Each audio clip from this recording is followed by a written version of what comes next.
दोस्तों coin collection एक अच्छा शौक है और बहुत लोग कलेक्ट करने में विश्वास रखते हैं कि भाई एक दिन उसकी कीमत हमें अच्छी मिल जाएगी, प्राइस होगा उसका।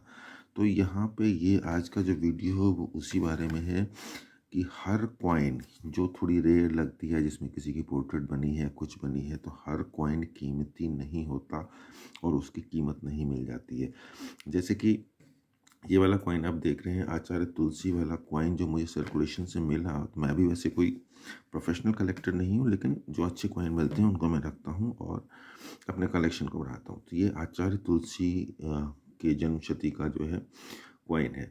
तो मेरे कहने का मतलब ये कि हर कॉइन बहुत ज़्यादा कीमती नहीं होता। आप ये नहीं समझिए कि आपके पास कोई कॉइन ऐसे मिल गया जो कमेमोरेटिव है, किसी की इमेज बनी है, किसी इवेंट का कुछ बना हुआ है तो वो कीमती होगा। जैसे कि ये वाला कॉइन जो मुझे सर्कुलेशन से मिला, तो मैंने इसके बारे में थोड़ी सी रिसर्च करी तो पता चला कि भाई ये आम सर्कुलेशन का कॉइन है और इसकी अभी भी मार्केट में कीमत कोई बहुत ज़्यादा नहीं कह सकते। वही 10 से 12 रुपये या 50 रुपये, अगर बहुत अच्छी कंडीशन में 50-60 रुपये तक का मिल सकता है, या मैक्सिमम 80 रुपये तक मिल सकता है आपको। लेकिन क्या कॉइन बेचना इतना आसान है? तो भैया ये भी समझ लीजिए कि कॉइन बेचना इतना इजी नहीं होता जितना इंटरनेट पे लोग बोलते हैं कि भैया कोई कॉइन लाखों रुपए का हो गया, तो किसी को 5 लाख मिल गए, तो किसी के 10 लाख मिल गए। तो भाई कॉइन बेचने के लिए सबसे पहली बात तो कॉइन आपका रेयर होना चाहिए, कॉइन की वैल्यू होनी चाहिए और उसमें कुछ खास बात होनी चाहिए। अगर कॉमन कैटेगरी का कॉइन है, मतलब जिसमें कोई ऐसी खास बात नहीं है और ईजिली अवेलेबल है मार्केट में, तो उस टाइप की कॉइन की कोई खास वैल्यू आपको नहीं मिलेगी। अब इसके लिए इम्पोर्टेंट क्या क्या होता है मैं वो चीज़ें बताता हूँ।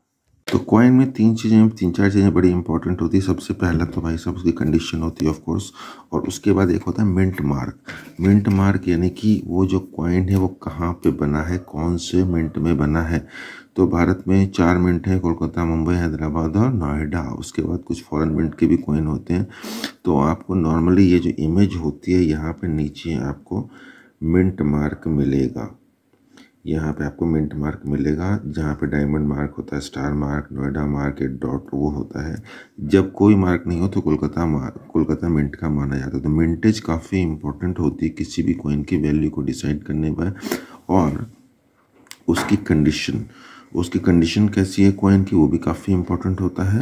और ये सारी चीज़ें जब सही होती है तो उसका प्राइस डिसाइड होता है। उसके बाद भाई साहब सबसे ज़्यादा इम्पॉर्टेंट चीज़ जो है, जो कॉइन कलेक्टर्स होते हैं वही उसको खरीद बिक्री कर सकते हैं। एक आम आदमी के लिए कॉइन बेचना इतना आसान नहीं है।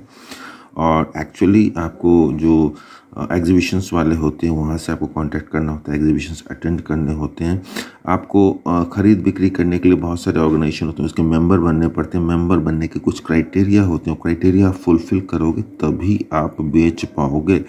तो अगर आपको इंटरनेट पे कहीं इन्फॉर्मेशन मिलती है कि भैया ये कॉइन आप इतने लाख में आप बेच लो या इसकी इतनी कीमत है, तो मैक्सिमम केसेस में भाई वो सही नहीं होते। जेन्युइन बायर मिलना इतना ईजी नहीं होता। फिर भी आप ट्राई कर सकते हैं, लेकिन मैं कहूँगा कि जेन्युइन तरीके से एग्जीबिशन वगैरह में पार्टिसिपेट करके वहाँ बेचने की कोशिश करें, तभी आपको अच्छी कीमत मिल सकती है। तो दोस्तों आज के लिए इतना ही।